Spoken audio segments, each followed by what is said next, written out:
বন্ধুরা, কল্পনা করুন একটি যুবক যে বছরের পর বছর ধরে সৌদি আরবে একটি প্রতিষ্ঠিত কোম্পানিতে নিষ্ঠার সাথে কাজ করে যাচ্ছে। তার সদ্য বিবাহিত জীবন শুরু হয়েছে, তাই সে তার স্ত্রীকে নিজের সাথে সৌদি আরবে নিয়ে আসে। একদিন সে তার বাসায় একটি ছোটখাটো উৎসবের আয়োজন করে, যেখানে তার ম্যানেজার এবং ম্যানেজারের অনুরোধে কোম্পানির মালিক সৌদি আরবের প্রভাবশালী শেখ সাহেবকেও আমন্ত্রণ করে।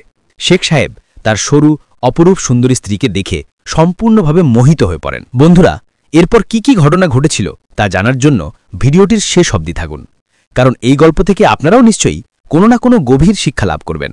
বন্ধুরা, এটি ভারতের মধ্যপ্রদেশের একটি যুবকের গল্প, যার নাম ছিল অরুণ। অরুণ ৮-৯ বছর ধরে সৌদি আরবে একটি কোম্পানিতে ইলেকট্রিশিয়ান হিসেবে কাজ করত। সে খুবই দক্ষ ইলেকট্রিশিয়ান এবং মেকানিক ছিল। পুরো কোম্পানিতে অরুণই ছিল প্রধান ইলেকট্রিশিয়ান এবং কোম্পানির প্রতি খুবই নিষ্ঠাবান ছিল। কাজ করতে করতে সৌদি আরবে তার ৯ বছর কেটে গিয়েছিল। তার বয়স হয়ে গিয়েছিল ২৮ বছর। অরুণ বেশ ভালো অর্থ উপার্জন করত। এখন সে ভাবতে লাগল, এমন জীবনের কি লাভ, এবার বিয়ে করা উচিত। তাই যখন সে বাড়ি ফিরল, তার বাবা মা তার বিয়ে দিয়ে দিলেন ২০ বছর বয়সী একটি খুব সুন্দরী মেয়ে প্রিয়ার সঙ্গে। বন্ধুরা, বিয়ের পর অরুণ আর প্রিয়া খুব ভালোবাসা আর মমতায় জীবন কাটাচ্ছিল। কিন্তু বলা হয়, ভালো দিনগুলো কখন যে চলে যায় তা বোঝা যায় না। বন্ধুরা, এভাবেই ৩ মাস কেটে গেল আর তার ছুটি শেষ হয়ে গেল। এরপর সে তার স্ত্রী প্রিয়াকে ভারতে রেখে সৌদি আরব ফিরে গেল। সৌদি আরব ফিরে যাওয়ার পর তার আর প্রিয়ার একে অপরের জন্য মন কেমন করতে লাগল। প্রিয়া যখনই তাকে ফোন করত তখনই বলতো, তুমি আমাকে রেখে কেন চলে গেলে? তোমার বিনা আমার মন একদম লাগে না, ছুটি নিয়ে ফিরে এসো।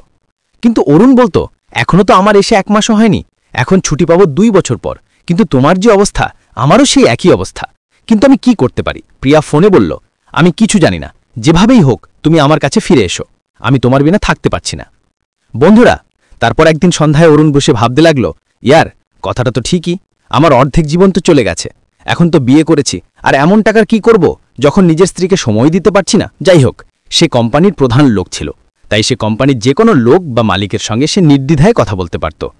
এই কথা ভেবে সে তার কোম্পানির ম্যানেজারকে বলল, আমি এখন বাড়ি ফিরতে চাই, আমার হিসেব করে দিন।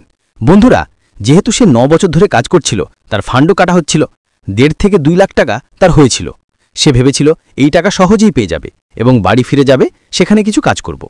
কিন্তু বন্ধুরা, এই পথ এত সহজ ছিল না। দেখুন, যখন অরুণ তার ম্যানেজারকে বলল যে সে এখন কাজ ছাড়তে চায়, তখন ম্যানেজার তাকে অনেক বোঝালো। এরপর ম্যানেজার কোম্পানির মালিকের সঙ্গে কথা বলল এবং জানালো, শেখ সাহেব, এই লোকের অরুণের বিয়ে হয়েছে আর সে তার স্ত্রী ছাড়া থাকতে পারছে না, এখন সে বাড়ি ফিরতে চায়। কিন্তু কোম্পানির মালিক বললেন, এই লোকটা আমাদের জন্য খুবই গুরুত্বপূর্ণ, সে একজন ভালো ইলেকট্রিশিয়ান যার কোনো তুলনা নেই, যদি সে চলে যায় তাহলে আমাদের কাজ খুবই বিঘ্নিত হবে। তারপর মালিক বললেন, যেভাবেই হোক তাকে আটকাতে হবে। একটা কাজ করো, তার স্ত্রীকে এখানে ডেকে আনো, যাতে তারা দুজন একসঙ্গে থাকতে পারে এবং কাজও চলতে থাকে। কিন্তু ম্যানেজার বললেন, এটা সহজ নয়, কারণ আমাদের এখানে নিয়ম খুব কঠোর। যে লোক বড় অফিসার, ডাক্তার, ইঞ্জিনিয়ার বা ম্যানেজার, যার মাসিক বেতন কমপক্ষে ৪ থেকে ৫ লাখ হয়, শুধুমাত্র সেই তার স্ত্রীকে এখানে আনতে পারে। আর অরুণ তো শুধু একজন ইলেকট্রিশিয়ান, তার উপার্জন এত নয়, তাই তার স্ত্রীকে আনা সম্ভব নয়, কারণ তারা চায়নি যে একজন লোকের জন্য সরকারের পক্ষ থেকে কোনো সমস্যা হোক। কিন্তু বন্ধুরা, এরও একটা উপায় তাদের কাছে ছিল। তারা যেভাবেই হোক অরুণের স্ত্রীর পাসপোর্ট এবং ভিসা তৈরি করে দেয়। এরপর অরুণের স্ত্রীকে আসার অনুমতি মিলে যায়। প্রিয়ারও পাসপোর্ট তৈরি করা হয়। তারপর অরুণ প্রিয়াকে সৌদি আরবে নিয়ে আসার জন্য ভারতে ফিরে আসে। বন্ধুরা, প্রিয়ার সৌদি আরব যাওয়ার সুযোগ পেয়ে খুব খুশি হয় এবং আনন্দের সঙ্গে সৌদি আরবে পৌঁছে যায়। সেখানে তার জন্য একটি চমৎকার ফ্ল্যাটের ব্যবস্থা করা হয়। এরপর ২-৩ দিনের মধ্যে সব ব্যবস্থা হয়ে যায় এবং অরুণ আবার কাজে যোগ দেয়। কয়েকদিন পর কোম্পানি ম্যানেজার বললেন, কেমন আছো অরুণ, জীবন কেমন চলছে? এখন তো তোমার স্ত্রী এখানে আছে, মজাই মজা, তাই না? বন্ধুরা, ম্যানেজার ছিলেন একজন লম্বা চওড়া লোক, দক্ষিণ ভারতের চেন্নাইয়ের বাসিন্দা। তার নাম ছিল কৃষ্ণমূর্তি রাও। অরুণ বলল, স্যার, অনেক ধন্যবাদ, আমাদের জীবন খুব ভালোভাবে চলছে, আর আপনি যতটা সাহায্য করেছেন তার জন্য আপনাকে অনেক ধন্যবাদ। কৃষ্ণমূর্তি বললেন, ভাই, ধন্যবাদ দিয়ে কাজ হবে না, তুমি একটা পার্টি দাও। অরুণ বলল, স্যার, এতে কি বড় কথা, যেদিন আপনি বলবেন সেদিন আমি পার্টি দেব। কৃষ্ণমূর্তি বললেন, ভাই, বাইরের পার্টি আমি চাই না, আমরা তোমার বাড়িতে আসব, তোমার স্ত্রীকে দেখব আর তোমার স্ত্রীর হাতে রান্না করা খাবার খাব। বন্ধুরা, এই কথা শুনে অরুণ ভয় পেয়ে গেল, কারণ সে শুনেছিল যে কেউ তার স্ত্রীকে নিয়ে সেখানে গেলে শেখরা তাকে হরণ করে নেয়, তাদের সঙ্গে খুব খারাপ কাজ হয়। তাই সে ভয় পেয়ে বলল, স্যার, বাড়িতে কেন আসবেন, বাইরে কোথাও আপনাকে পার্টি দেব, যেখানে আপনি বলবেন। কিন্তু কৃষ্ণমূর্তি বললেন, না, আমরা তোমার বাড়িতেই আসব, বাইরে কি পার্টি দেবে, বাইরে তো আমরা প্রতিদিনই খাই। বন্ধুরা, তখন অরুণ বলল, ঠিক আছে স্যার, কোন দিন আসবেন? কৃষ্ণমূর্তি রাও বললেন, শুক্রবার ছুটির দিন, সেদিনই আসব। আর শোন, আমাদের কোম্পানির মালিক শেখ সাহেবও আসবেন। বন্ধুরা, শুক্রবার এলো। সকাল থেকেই অরুণ আর তার স্ত্রী প্রিয়া তাদের আপ্যায়নে ব্যস্ত হয়ে পড়ল। তারা নানা রকম খাবার তৈরি করল। তারপর সন্ধে 8টায় কৃষ্ণমূর্তি রাও এবং তার সঙ্গে একজন কোম্পানির মালিক তাদের ফ্ল্যাটে এলেন এবং হলঘরে বসলেন। খাবার দাবারের ব্যবস্থা তো ছিলই। তাদের সামনে একের পর এক খাবার আসতে লাগল। তারা খাওয়া দাওয়া করল। কথাবার্তা বলতে বলতে রাত 11টা বেজে গেল। তারপর কৃষ্ণমূর্তি রাও বললেন, ভাই অরুণ, তুমি তো তোমার স্ত্রীর মুখও দেখালে না। অরুণ বলল, স্যার, কি দেখবেন? গ্রাম দেহাতে সংস্কৃতির মেয়ে ও লজ্জা করে ঘুমটায় থাকে। বন্ধুরা, সে তার স্ত্রীকে বাঁচাতে চাইছিল যাতে এরা তার মুখ না দেখে। কিন্তু কৃষ্ণমূর্তি জেদ ধরে বললেন, না ভাই, এভাবে কি চলে? মুখ তো আমরা দেখেই যাব। বন্ধুরা, যেহেতু তিনি ম্যানেজার ছিলেন এবং কোম্পানির মালিকও সেখানে ছিলেন, তারা বড়লোক ছিলেন, তাই অরুণ হার মানল এবং প্রিয়াকে বলল, চলো, এরা তোমার মুখ দেখবে। এরপর প্রিয়া তাদের সামনে এলো এবং দাঁড়ালো। ম্যানেজার এবং শেখ তাকে দেখে মুগ্ধ হয়ে গেলেন এবং বললেন, অরুণ, তোমার স্ত্রী তো খুব সুন্দরী। কাশ আমাদের শেখ সাহেব আর আমিও এমন একজন পেতাম। এই কথা শুনে প্রিয়া লজ্জা পেয়ে গেল। তারপর প্রিয়া ভেতরে যাওয়ার জন্য উঠল। তখন শেখ সাহেব বললেন, আরে একটু দাঁড়াও তো, কোথায় যাচ্ছ? শেখ তার পকেট থেকে একটি সোনার চেন বের করে প্রিয়াকে দিতে গেলেন। অরুণ বলল, আরে শেখ সাহেব, থাক, এর কি দরকার? ম্যানেজার বললেন, না ভাই, মুখ দেখানোর উপহার দিচ্ছেন। এরপর ম্যানেজারও জোর করে প্রিয়ার হাত ধরে তার হাতে একটি সোনার আংটি পরিয়ে দিলেন। তারপর প্রিয়া বাড়িতে গেল। এরপর থেকে ঘনিষ্ঠমূর্তি প্রীতি শুক্রবারে অরুণের বাড়িতে আসতে লাগলেন। প্রতিবার তারা খাবার খেয়ে যেতেন এবং প্রিয়াকে দেখে মুগ্ধ হয়ে যেতেন। কিন্তু অরুণ এসব দেখে খুব চিন্তিত হয়ে পড়ল, কারণ সে বুঝতে পারছিল যে এই লোকরা তার স্ত্রীর প্রতি আকৃষ্ট হয়ে পড়েছে। সে ভাবল, এভাবে চলতে থাকলে কোনোদিন না কোনোদিন সমস্যা হবে। তাই সে তার স্ত্রীকে বলল, প্রিয়া, এই লোকরা তোমাকে দেখে খুব মুগ্ধ হয়, আমার তো ভয় লাগে। প্রিয়া বলল, তোমার কোনো চিন্তা করার দরকার নেই, তারা তোমার বস, তোমার কোম্পানির লোক, তাদের সাথে ভালো ব্যবহার করতে হবে। অরুণ বলল, হ্যাঁ, কিন্তু এভাবে প্রতি সপ্তাহে আসা তো ঠিক নয়। প্রিয়া বলল, তোমার যদি ভালো না লাগে তাহলে তুমি তাদের বলো না কেন? অরুণ বলল, আমি কি করে বলবো? তারা আমার বস, যদি কিছু বলি তাহলে আমার চাকরি চলে যাবে। বন্ধুরা, অরুণ জানতো যে এই ধরনের লোকদের সাথে বেশি ঘনিষ্ঠতা বাড়ানো মানে সমস্যাকে আমন্ত্রণ জানানো। বন্ধুরা, আবার শুক্রবার এলো। কৃষ্ণমূর্তি দুপুরেই ফোন করে বললেন, ভাই, আজ কি বিশেষ বানাচ্ছ?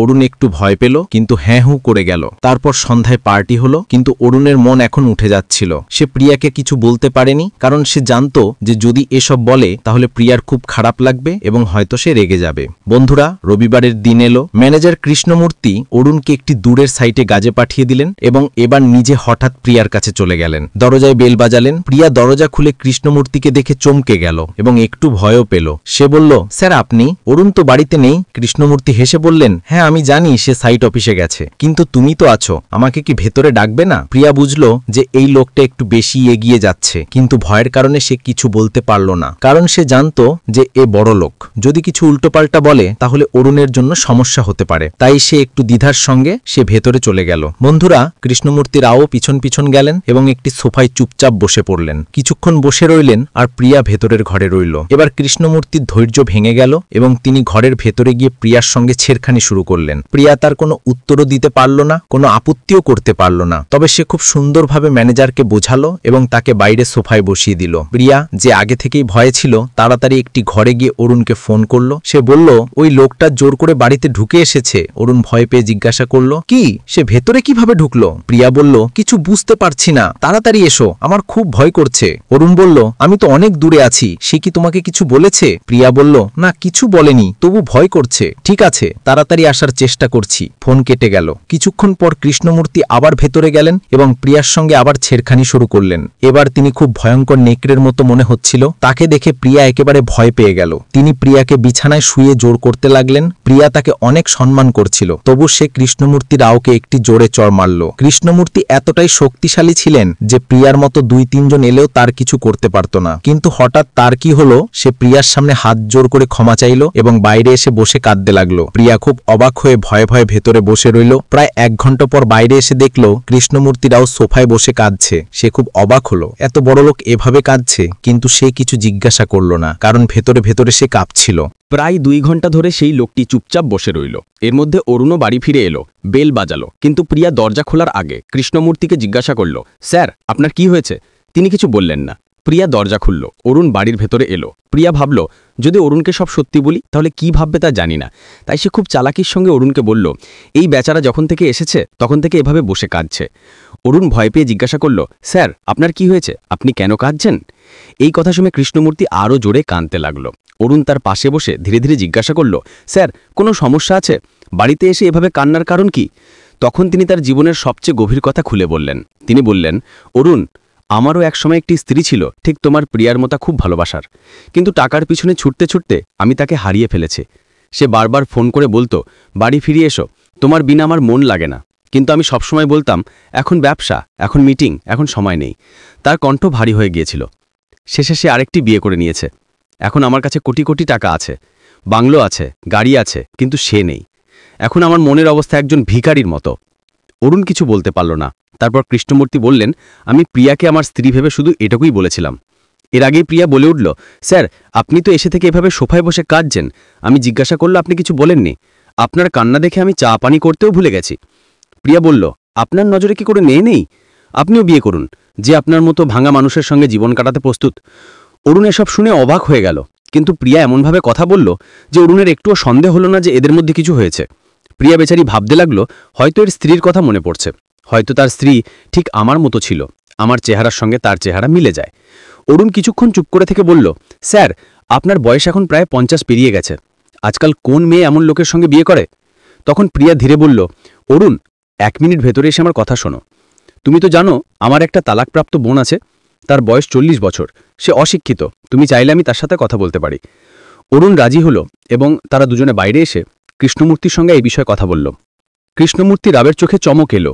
তিনি বললেন, যেমনই হোক, শুধু একটা ভালো মেয়ে হোক যে আমার সঙ্গে জীবন কাটাতে পারে। আমার তো এই পৃথিবীতে কেউ নেই, মানবও আর নেই। আত্মরা সব স্বার্থপর হয়ে গেছে, আমি একবার একা পড়ে গেছি। প্রিয়া মাথা নেড়ে বলল, ঠিক আছে, আমি কথা বলবো।